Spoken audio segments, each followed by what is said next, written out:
Bom, eu estou começando hoje um novo projeto aqui, Gerações em Off, em que estou reunindo duas gerações diferentes. De um lado, esse ícone da televisão brasileira, Stênio Garcia, Tô e do bem. outro lado, os dois jovens talentos, hoje promissores, que é Miguel Schmidt Schmid. e Vitória Seixas. Então a gente está fazendo esse encontro para vocês entenderem melhor essa mistura de gerações que a gente nunca conversa sobre isso, É né? verdade. Né? Ô, Stênio, É, você, hein? Você abriu margem aí na trajetória dessas pessoas aí, né? Abriu caminho para esse povo jovem aí, né? para mim, isso é falar com eles, aí eu pegar um pouco de juventude deles. Assim. E olha, ele começou em 1950. O primeiro trabalho foi no Vigilante Rodoviário, é isso? É, O primeiro trabalho foi no Vigilante Rodoviário, é isso? foi, puxa, foi pegar longe. Peguei bravo, eu peguei longe. 59, né? É um bocado de tempo isso. Depois disso aí eu fui para Excelsior, em vários caminhos, né? E eu vou te mostrar uma surpresa aqui, que já vou te mostrar uma coisa aqui. Mas a pergunta que eu quero começar fazendo é o seguinte: como é que foi a sua batalha no início de carreira? Como é que foi entrar no meio artístico, na carreira artística? Olha, eu peguei um grupo assim muito incrível, né? Porque Cacilda Becker, Valmor Chagas, Zimbinski, Cleidiácones, que acabei me casando com ela. Né? Ah, ele aproveitou e casou com a Cleidiácones, né? Então, foi talvez assim o mais rico da época no Brasil, né? E eu era um estagiário. E isso aí me deu oportunidade para observar e aprender muita coisa com aquele grupo fantástico, né? Mas como é que você foi descoberto no meio artístico? Você foi lá, você sempre sonhou, você teve o sonho de ser um artista, um ator, e você foi lá e correu atrás, ou foi tudo por acaso? Olha, foi meio por acaso mesmo, porque eu estudava à noite e tinha um teatro que chamava, na escola, Amadores Unidos, onde reuniam assim, uma série de amadores e dali eu fui galgando, né? Conhecendo uma pessoa, conhecendo outra. Tive a felicidade de conhecer grupos assim, de pessoas muito importantes. Na época, Cacilda Becker, Valmor Chagas, Zimbinski, a Cleide, que acabei me casando com ela. Então, isso aí trouxe uma bagagem muito grande para mim, que era só observar. Conta essa história pra gente do seu começo aí com a medalha de ouro que a Cacilda queria conhecer esse menino. Conservatório Nacional de Teatro, onde eu estudava. E estudava com... Poxa, era um crítico do Globo na época, que era o Gustavo Doria, e tive a sorte de ser aluno dele. E ele trazia textos para me ler, para estudar e participar.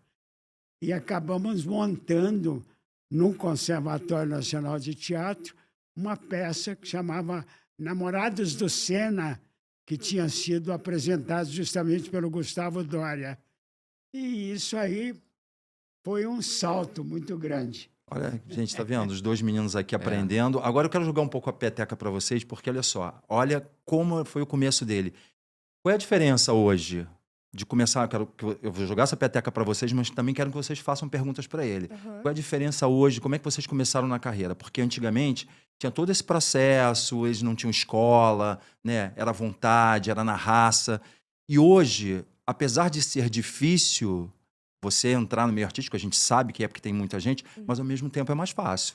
Concorda? Porque você tem mais escolas de teatro, você tem mais oportunidades Muito de mais testes, investimento, né? muito mais investimento. Como é que foi o começo de vocês? Bom, eu comecei com 7 anos. Eu comecei porque eu fui fazer fotos na minha agência, porque minha mãe falou: ah, não, vamos fazer umas fotinhas, vai ser legal.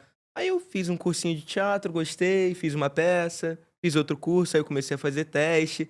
Aí eu embarquei nessa carreira. E aí fui estudando muito, fui vendo muitas inspirações. Eu queria fazer uma pergunta para o senhor. Pois É, não. Ai, eu fiquei sabendo que no seu começo, na carreira artística, o seu começo no teatro, você ia com a sua namorada, né? Você ia assistir os ensaios dela. eu ia levar a namorada em casa, que eu estudava à noite, né? Eu trabalhava em banco. E não queria levar a namorada, hein? Ganhar uns beijinhos e tal.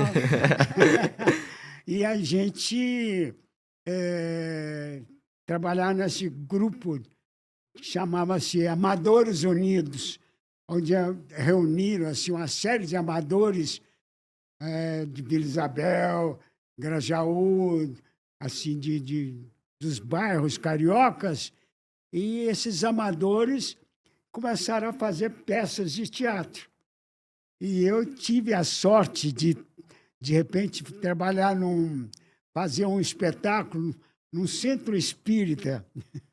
E tinham alguns atores que frequentavam aquele centro espírita e me viram e chegaram para mim e disseram: olha, rapaz, você tem uma voz forte, ela é muito clara, e você tem uma presença de cena, por que você não entra firme em teatro?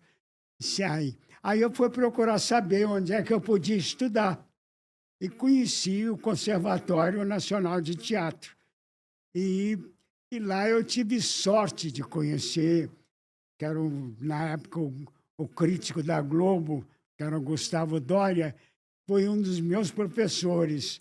E ele levava textos para eu estudar. E eu me apresentava em bairros, em clubes de bairros e tal. E até que um dia a Cacilda Becker quis saber, que estava formando o grupo dela, e quis saber assim, quem é esse rapaz que está aparecendo nesses grupos, né? E ganhar justamente uma medalha de ouro, que era instituído ao melhor aluno de teatro na época. Do distrito, aí, né? Isso aí foi um salto, né? Porque no que ela me conheceu, pediu para eu fazer um teste, eu fiz. A gente, quando é ator, você faz aquele estardalhaço todo. Eu acho que eu fiz isso e impressionei. E aí eu já fui contratado pelo Teatro Cacilda Becker, que estava armando, organizando o grupo dela, que ia fazer uma viagem a Portugal. E eu passei nesse teste. Incrível. E aí foi... Não foi um parou salto, mais. Não parou mais. porque eu conhecia a irmã dela, acabei me casando com a irmã dela. Isso aí Ele era safadinho. Tá vendo? Isso facilitou Galanzão. bastante. Galanzão. É. Vitória, quero saber de você como foi seu começo também. E aí eu abro aqui para uma pergunta para ele também. O meu começo foi muito inesperado, na verdade. Eu nunca pensei em fazer teatro. Eu comecei bem pequena, com 5 anos, porque eu era muito tímida. Eu não conseguia falar com ninguém, eu tinha crise de pânico, ansiedade. E aí a minha mãe tentou de tudo, psicóloga, terapia, e nada funcionou. E aí o teatro me soltou. Então eu falo que... Eu sempre falei que o meu animal favorito era uma borboleta, porque eu me sentia dentro de um casulo e o teatro me libertou. Eu tava num curso que, assim, era mais pra aprender a falar, postura, pra me comunicar melhor com a câmera. E uma amiga minha apresentou um vídeo, que era um diálogo nosso, pra uma produtora de elenco. E ela gostou, me ligou e me chamou pra um teste. E aí eu fiz esse teste e passei pra minha primeira novela, que foi Rico e Lázaro, na Record. E foi assim que começou. Eu comecei a gostar, a procurar mais cursos de teatro, de audiovisual. E eu também tenho uma pergunta pra te fazer. O senhor já pensou em desistir da sua carreira em algum momento? E se sim, o que te fez continuar?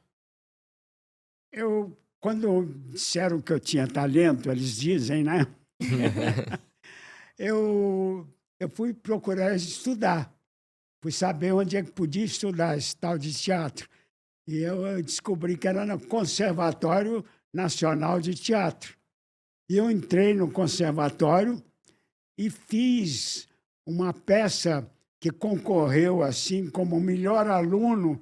Na época, o Rio de Janeiro era o Distrito Federal. Era o melhor aluno do Distrito Federal. E eu tive a sorte, acho que eu sempre tive muita sorte com isso. E ganhei essa medalha, que era uma medalha de ouro, né? Como melhor aluno. E aí a Cacilda quis conhecer esse aluno, a irmã dela também, e a Cleide Diáconos, que acabamos namorando.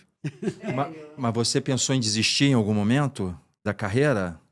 Olha, desistir não.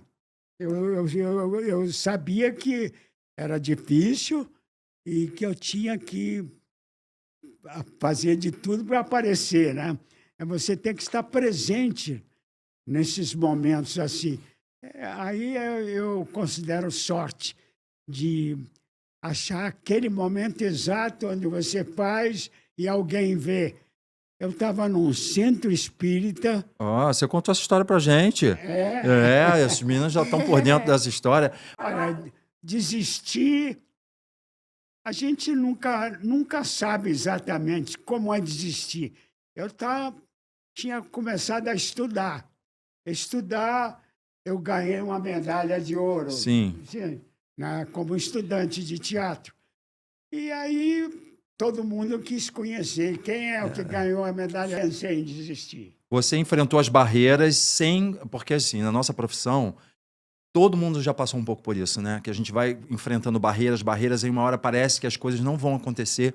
Do nada acontece, e aí passa na nossa cabeça, vou procurar uma profissão mais estável, né? Vocês são muito novos ainda, vocês ainda estão começando, mas quando vai passando o processo, né, Stênio, o tempo, a gente vai batendo ali na trave, porque às vezes as coisas demoram mesmo a acontecer. Demora, né? às vezes. Agora, eu quero jogar uma coisa aqui na roda aqui para vocês, é o seguinte. Antigamente,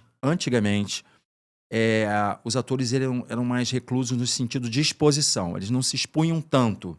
Não precisavam se expor. O trabalho que era exposto. Eles ganhavam prêmios, eram expostos como artistas e ficavam ali reclusos, né? Assim, só deixava o trabalho acontecer. E quando alguém queria saber alguma coisa do artista, ele comprava uma revista de fofoca, né? Ele via quando tinha um acontecimento muito grande, eles compravam jornais da época que saíam as fofocas também nos jornais.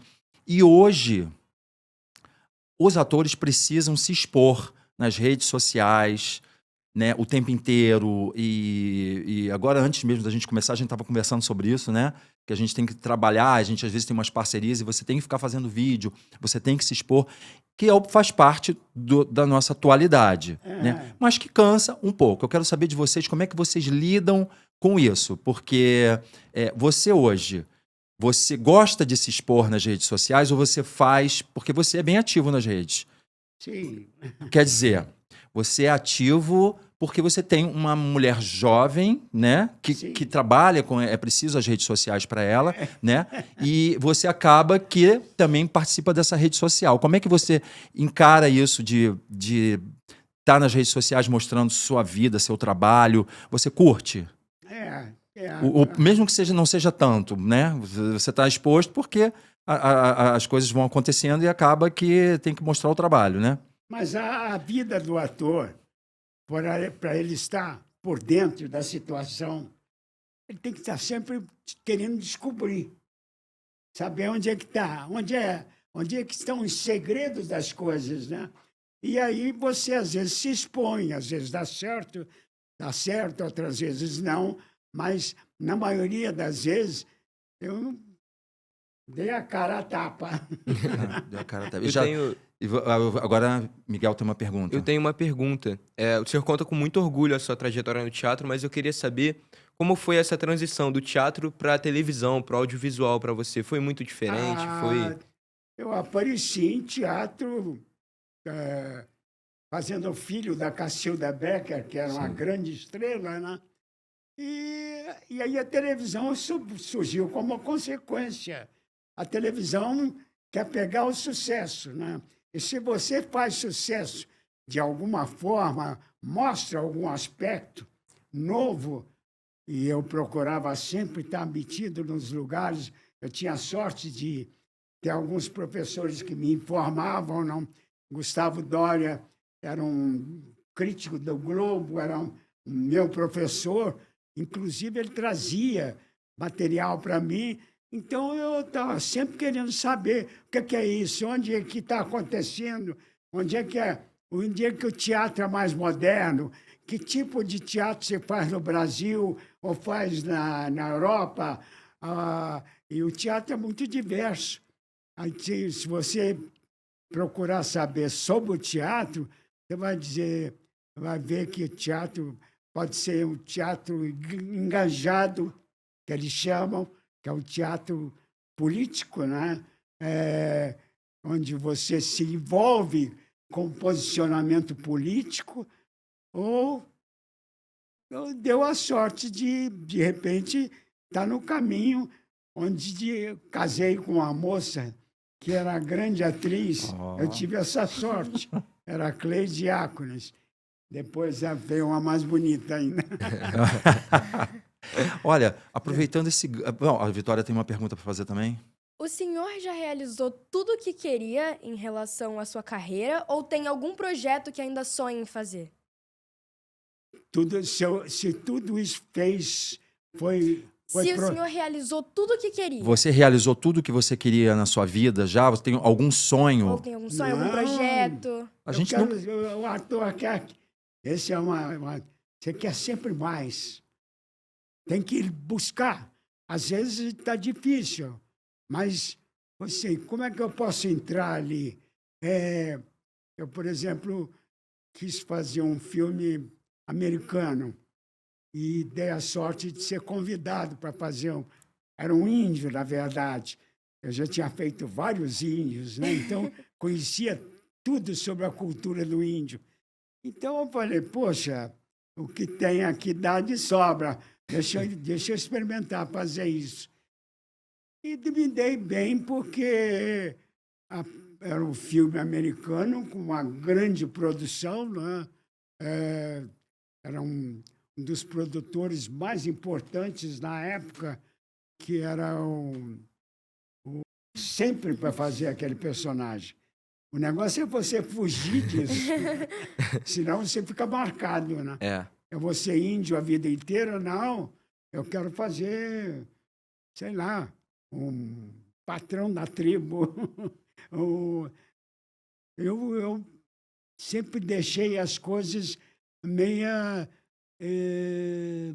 indescoberto para me mergulhar nelas. E me dei sempre bem. Mas eu nunca fiquei satisfeito com o ponto que eu havia atingido. Eu queria mais, mais e mais. Aí fiz um filme americano, eu falei, poxa, eu acho que agora eu alcancei o máximo. Mas a gente... Tem uma frase do Fagundes, muito famosa, que falam que não pode te dar um personagem sem braço, porque senão você corta fora. O quanto isso brincadeira dele, né? o quanto isso tem a ver com o quanto você se entrega para cada personagem, o quanto você deixa cada personagem diferente um do outro. Sim, esse aspecto. Aí eu vou buscar fundo a história desse personagem, e um personagem sempre tem uma história, né? Então, pesquisar. Tem uma coisa que eu reparo nas gerações, vocês podem falar, e o Stênio também, já trabalhei com muitas pessoas de idades diferentes e muitas pessoas de mais idade. Os atores mais antigos geralmente são muito viscerais e eles fazem os personagens e às vezes eles levam aquilo para a vida deles.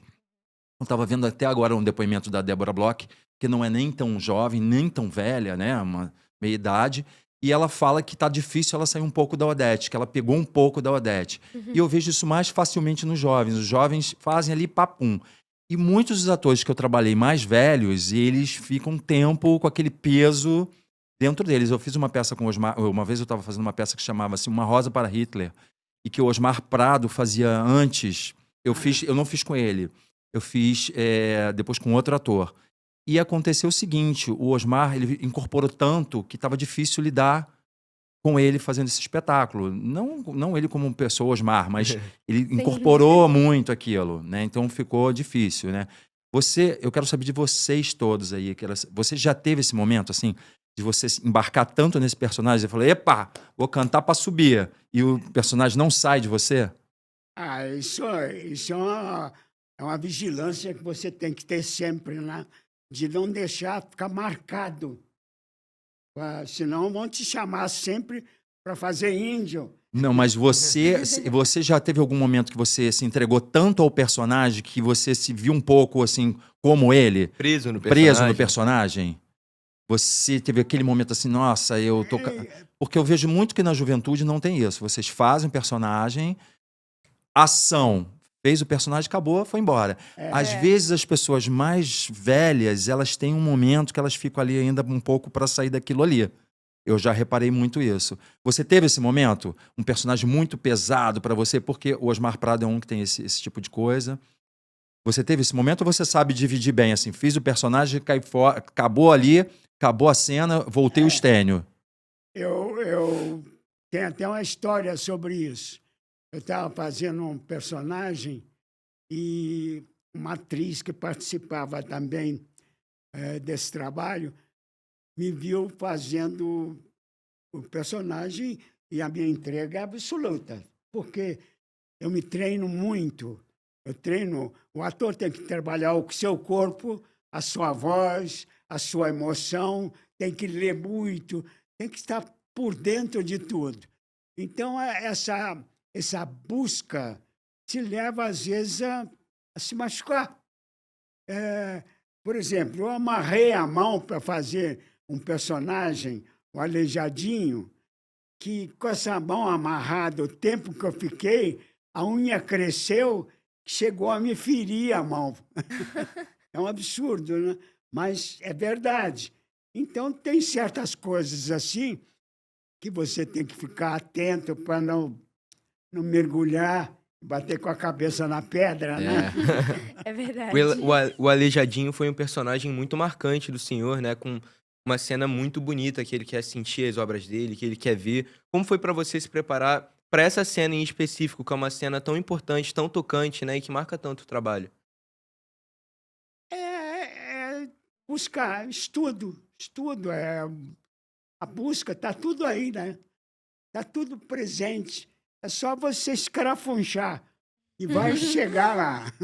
Vai chegar num ponto que, de repente, você fere até a mão com a unha, que a unha cresceu. Mas a entrega é relativa. Você se entrega ou não.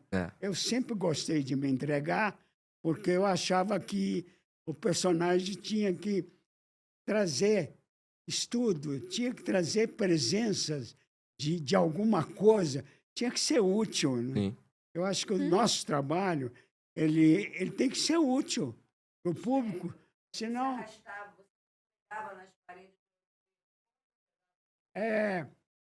para fazer o Aleijadinho, por exemplo, foi um dos primeiros trabalhos e foi realmente um trabalho assim impressionante, que as pessoas ficavam pasmas, né, de ver. Disse assim, como é que você fez o Aleijadinho assim? Ah, eu fiz buscar histórias sobre isso, mas chegou em Ouro Preto, por exemplo, a história era muito antiga, mas como é que eu ia viajar no tempo? Não. Então, me esfregava nas paredes, que eu sabia que ali tinha história. E para me transmitir sensações daquela época, eu acredito. O ator tem que acreditar mesmo naquilo que ele faz, né? Essa é a entrega. É você acreditar e mergulhar naquilo. Então, com tanta entrega, eu acho que não é fácil sair, não. Acho que não é fácil sair. Eu fiz a cena e você pedir um coração para uma filha é um negócio incrível, né? Então, eu estribuchava, eu chorava para todo canto. Eu quero um coração para minha filha, um coração para ela se salvar, senão ela morre. E eu fui a fundo nisso. E eu sei que terminou a cena Eu, conversando assim, que às vezes eu converso muito com o pessoal, cameraman, eu gosto de conversar com eles. Um deles me perguntou, Stênio, você estava com aquela emoção toda, como é que você saiu daquilo assim? Agora, eu me lembro que eu estava contando uma piada para ele. Eu contei a piada. Aí eu falei, a mesma maneira, a mesmo meio, porque isso é que você tem que estar exercitado. Do mesmo jeito que você mergulha naquilo, porque o seu corpo vai, se você está treinado, seu corpo vai lá. Mas para você sair, tem que ser fácil também. Tem que ser fácil. Porque senão você fica... É o caso de muitos atores aí que chegam e dizem, fulano de tal é sempre fulano de tal. É porque ele quer. É mais fácil, né? Ser aquele personagem o tempo todo. Não tem que estudar outros. Eu preferi um caminho mais difícil. Fui lá buscar, às vezes, feria a mão com a unha crescendo. Isso é uma brincadeira. E você amarrou isso, mas você ficou amarrado durante dias com isso? Vários dias. Para a unha crescer, enterrar na carne, E é verdade. precisa de algum tempo. Sei lá. Hoje 15 não, dias, hoje não sei. acontece mais isso, não. Hoje eles botam uma mão fake para fingir. Mas eu vou dizer uma coisa, Cacau. Eu acho que a gente devia ter um pouquinho... Hoje em dia, a gente devia ter um pouquinho mais de verdade nas situações. Não precisa chegar no ponto de, fato, furar a Se mão. machucar, Mas eu acho que muito... Que a gente vê uns trabalhos, às vezes, que saem filme todo dia na Netflix, tem um filme novo lá. Muita coisa que a gente vê, a gente olha, poxa, isso tá tão falso. Se tivesse um pouquinho de Stênio naquilo ali, talvez a gente fosse acreditar mais. Eu vi numa entrevista no Bial, que vocês dois foram, e você conta uma história que você tava no set com ele, e ele lá com uma bengala, não sei, parado, concentrado. Você olhou e falou, caramba, tá concentrado mesmo. É assim em todo set? Você gosta de trocar essa ideia com as pessoas antes ou só depois? Como funciona esse laboratório para vocês? Que dizia assim, não deem o Stênio um personagem que ele tem que cortar o braço. Foi isso até que ele brincou com a gente aqui.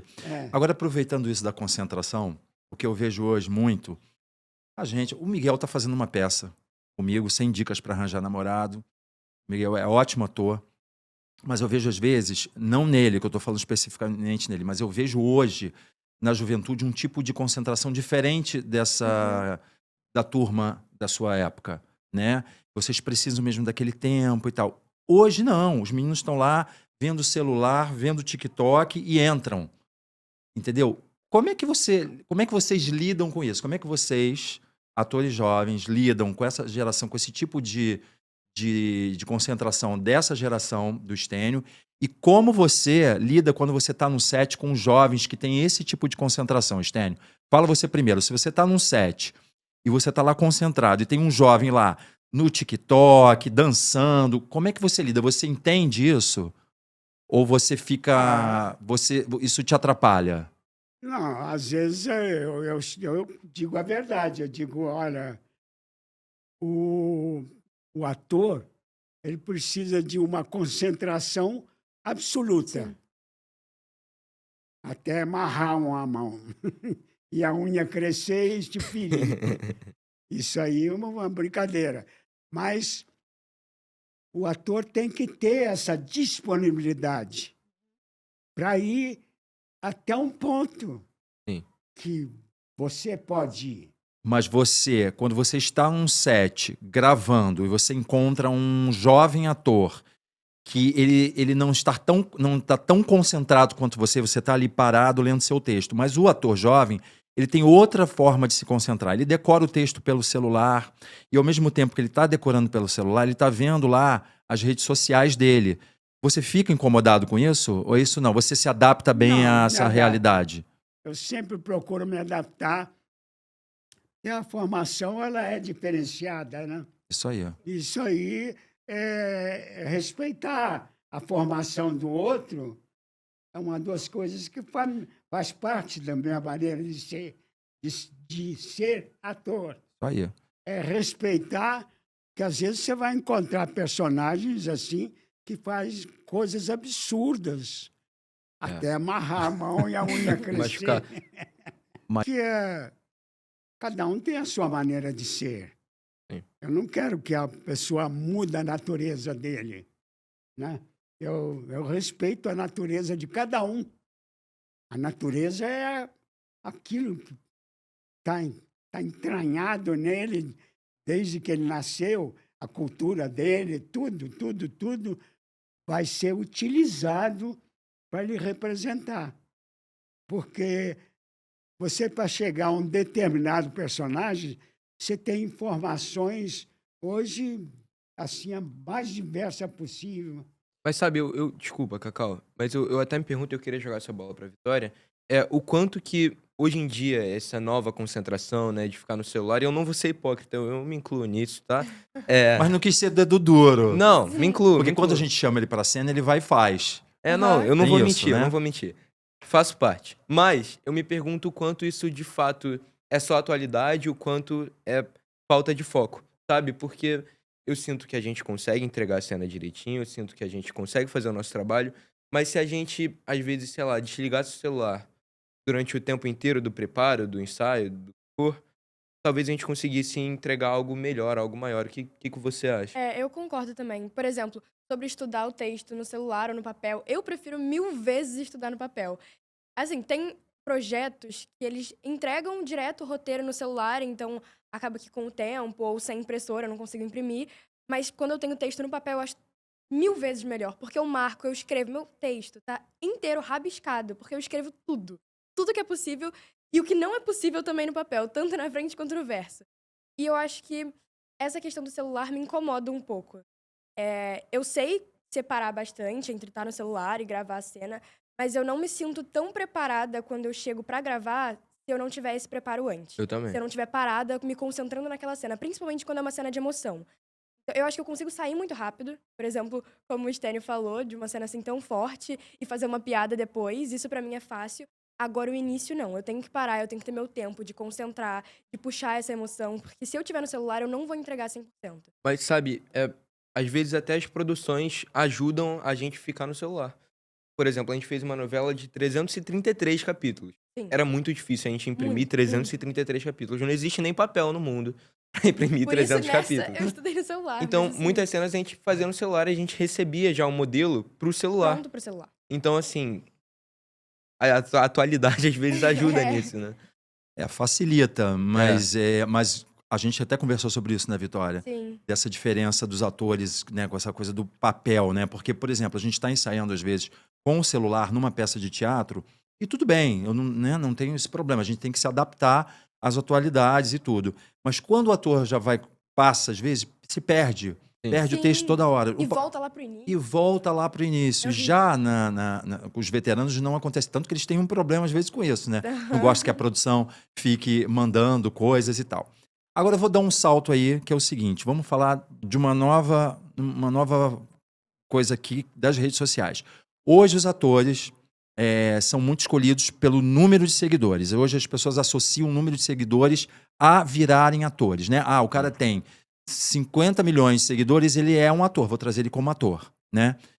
Na sua época não tinha isso. E eu acho que você também não sofre isso hoje, porque você é um cara que já tem estrada, você vem de outra época que não precisava disso.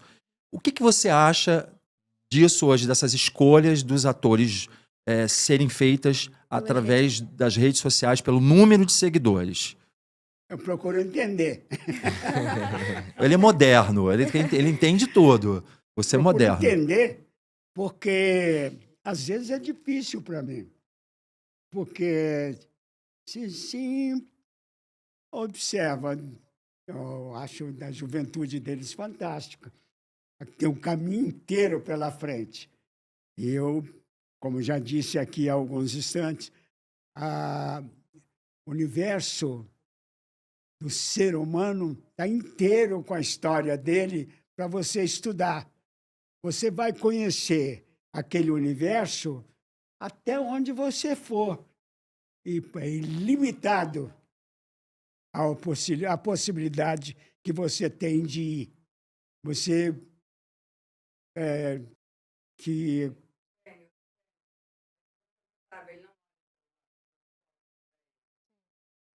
Hoje em dia,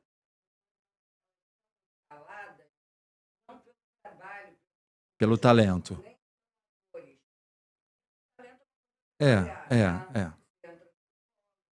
Uhum. É.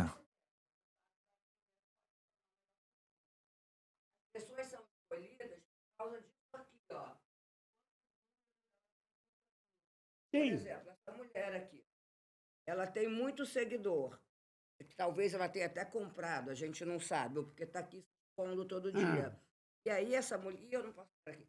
E aí essa mulher aqui vai ser chamada, vai tirar o lugar de um ator, só por causa desse número aqui, ó. sim. O que você acha disso?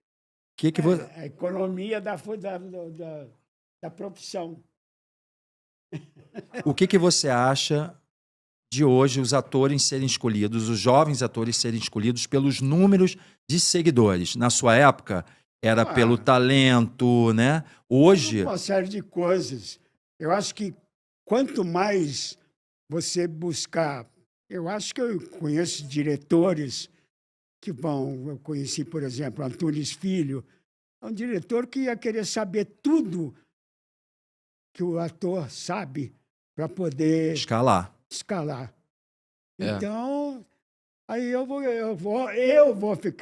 querer ficar conhecedor de toda essa cultura, Isso. de tudo que pode existir. Eu acho que a história do homem está toda escrita, informada de alguma coisa em algum veículo. Eu vou meter a cara num veículo desse para saber até onde eu posso conhecer esse ser humano. Não, a pergunta é a seguinte: você, na sua trajetória artística, algum momento, você tem alguma mágoa de algum momento da sua carreira, alguma coisa que te magoou nesse decorrer da carreira? Alguma coisa que te entristeceu? Algum trabalho que você não fez? Alguma barreira que você passou? Alguém te atrapalhou em algum momento? Alguém atrapalhou a sua carreira em algum momento? Olha, assim, diretamente, não, mas eu fiz. De Abreu trabalhar, ele quer saber uma mágoa na sua carreira artística. Abreu 7 anos. Então eu vou repetir. Mas isso tem uma história. Eu vou repetir a pergunta para você.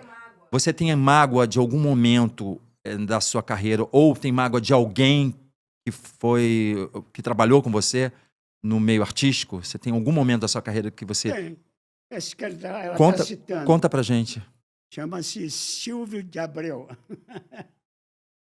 Não importa nem o nome dele, mas esse cara tinha uma competição comigo, porque ele, de repente, gostou da mesma pessoa que eu gostei. Era Cleide Diáconis. Ele tinha paixão pela Cleide. E eu não, eu era casado com ela. Então, se eu não tinha que correr atrás de nada, está tudo em casa. E é isso, e por causa disso, ele te atrapalhou na carreira? Atrapalhou muito. Ele, quando ele foi diretor-geral de uma emissora que eu fui trabalhar, ele não me escalou durante um longo período, 7 anos. Ele não me escalou. Ele me perseguia, sei lá o que ele achava, devia ter as razões dele, mas eu nunca procurei saber, porque essa pessoa eu evitava até de passar na frente. Mas é uma pessoa que existe no nosso meio e ele foi diretor-geral de uma emissora que eu trabalhava. Então, ele não me escalou. Eu achava estranho. Eu era o ator mais escalado, assim, do grupo, de todos o grupo dos atores, né? Eu disse, por que que ele faz isso? Aí eu fui descobrir. Ele gostava de uma pessoa que eu era casado.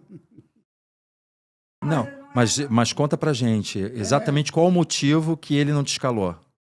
Ele competia Você no falou, afeto da você, Cleide. você falou que você foi casado com a Cleide, que ele gostava da Cleide. É, Você se separou da Cleide em algum momento. exatamente. E você acha que por ele gostar da Cleide, ser um amigo dela, ele te perseguiu? Sim, me perseguiu muito. E não só deixou de não me escalar, mas ele foi diretor-geral, de repente, da emissora que eu trabalhava. Bom, mas isso não atrapalhou a sua carreira, porque você é o Estênio Garcia, hoje você está aí, está inteiro, está pronto para outros trabalhos. Inclusive, a gente vai ter um livro chamado Estênio Sem Filtro. Essa história vai estar nesse livro, tá, meninos? Ah, é? Estênio Que Sem legal. Filtro, porque aqui a gente está pianinho, entendeu? E assim, a gente quer encerrar. Você tem umas perguntas para fazer que você quer e Vitor e Miguel, desculpa. Miguel tem uma pergunta para fazer? Cara, eu só queria dizer que é uma honra estar aqui falando com o senhor. Eu sou muito seu fã, eu já conheço sua vida toda. Eu tô fazendo as perguntas aqui, eu meio que já sabia as respostas, porque eu te conheço. E é isso, é só uma honra. Muito Mas obrigado. dá tempo de você fazer ainda as suas perguntinhas, que a gente tem ainda um tempo para fazer. Eu queria fazer uma pequena brincadeira com o senhor. São perguntinhas para você responder, assim, curtas, com uma palavra, ou assim, que vem do coração mesmo. Eu queria saber se o senhor aceita participar. Ela quer fazer quer perguntar a você coisas curtas que você responda com uma palavra. Bem simples, Ok. ok? Ok. Então vamos lá. Um sonho que ainda quer realizar. Um sonho que você ainda quer realizar. O ator tem sempre muitos, né? Mas tem. Tem um personagem, por exemplo, que eu falo sempre que eu ainda quero fazer um dia. O Fausto. Olha, Fausto de Goethe. Não é pouco. Ó, não é pouco, ele quer muito ainda. Nossa, ele quer bastante. Eu Porque às quero- vezes nessa idade as pessoas querem fazer coisas mais tranquilas. Ele não, ele tá querendo, ó. Não é não?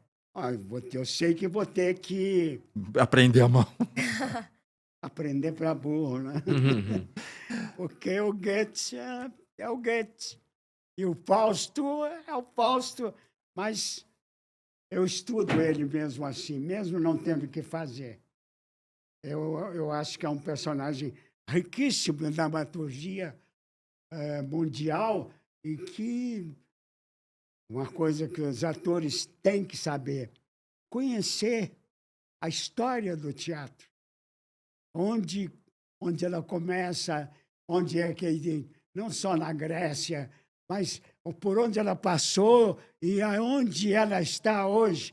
Tem, por exemplo, várias formas de estudar o teatro. Você pode ter uma posição política, então o teu trabalho vai ser um trabalho político. Eu não tenho isso, mas não discordo de quem tem. Eu acho que isso aí são as razões da pessoa, né? A política que ela acha que tem que ser. Bom, então seu próximo trabalho, a gente vai ver no teatro, é o Goethe. Eu acho, não sei se dá tempo para tantas perguntas, mas quer Então, tentar. um pouquinho. Então, pode ir. Me diz agora uma palavra que defina você hoje. Uma palavra que defina você hoje. Uma palavra. Curioso. Gostei. A sua maior alegria. A sua maior alegria.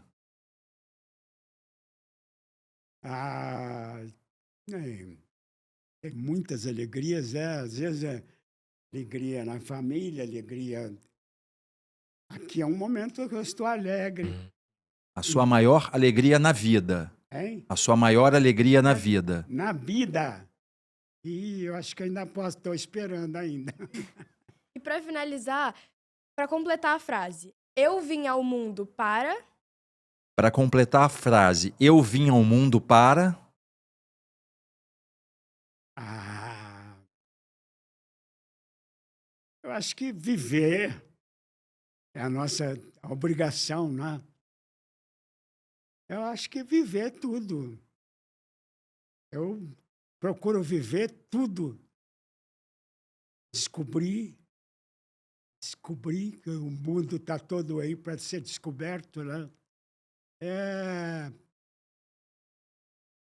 Peraí, o ator é um curioso. Tem mais uma? Eu só queria fazer uma última pergunta. Eu queria que você me dissesse se a sua vida virasse um filme, qual nome você gostaria que fosse do filme e quem você chamaria para interpretar o Stênio?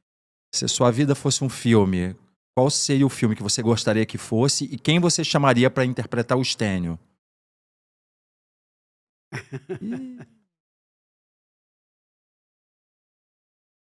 Um ator que não fosse reprimido por nenhum tipo de conceito.